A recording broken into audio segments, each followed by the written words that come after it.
Vamos fazer aqui uma revisão rápida, breve, sobre o EP7, o exercício programado da disciplina de pré-cálculo. Esse EP aqui é de 2017.1 e ele vai tratar do assunto de círculo trigonométrico, seno e cosseno.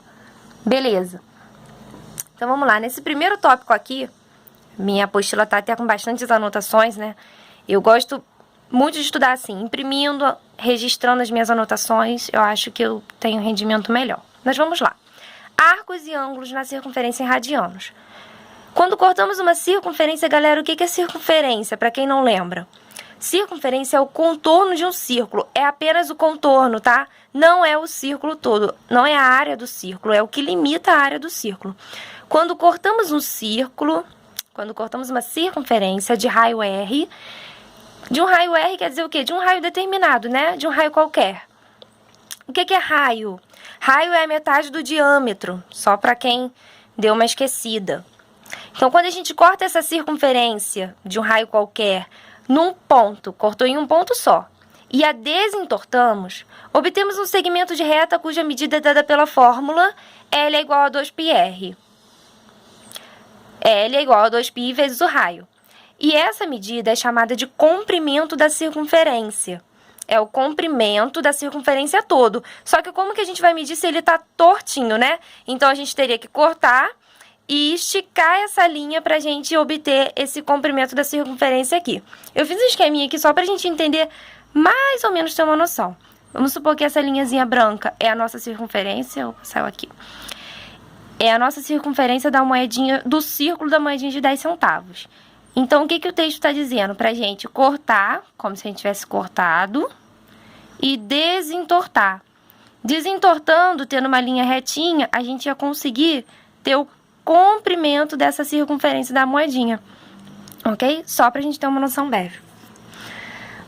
Ok, vamos continuar lá. Quando tomamos um arco S dessa circunferência, gente, é importante prestar atenção nesse detalhe. O arco S é da circunferência, não é o comprimento da circunferência toda. É um arco da circunferência, é uma parte, ok? Quando tomamos um arco S dessa circunferência, correspondente a um ângulo central A, um ângulo qualquer, né? E o desentortamos, o comprimento desse arco pode ser obtido por uma regra de 3 simples. Então, a gente tem uma medida que a gente pode ter os valores correspondentes para fazer uma regrinha de 3 bobinha e a gente entender isso. 360 graus, gente, que é quanto vale uma volta do círculo, ele é correspondente a 2π vezes o raio, ok? E o que ele coloca aqui embaixo? Logo, esse S vai estar resultando nisso aqui. O que ele fez aqui? Vamos supor aqui a regra de 3, ok? O S está para 360 e o ângulo A está para 2πs. S vezes 360, a gente tem aqui do lado, o ângulo vezes 2πr. Ângulo vezes 2πr. Ok, ele passou o 360 para baixo, dividiu 2 com 360, e aí qual foi o final? O S é igual a π vezes o ângulo dividido por 180 vezes o R. Exatamente o que ele obteve aqui, só para a gente entender essa brincadeira. Se a gente prestar atenção no texto, a gente não olha para essa fórmula e dá um frio na barriga, né? Porque ele diz que é uma regra de 3 simples, então é só a gente fazer essas relações aqui que a gente obtém. S e R medidos com a mesma unidade de comprimento, tá, gente? Isso aqui é muito importante. Não adianta o seu raio estar em metro e você colocar a sua resposta do arco S em centímetros. Isso vai estar errado, isso vai estar incoerente.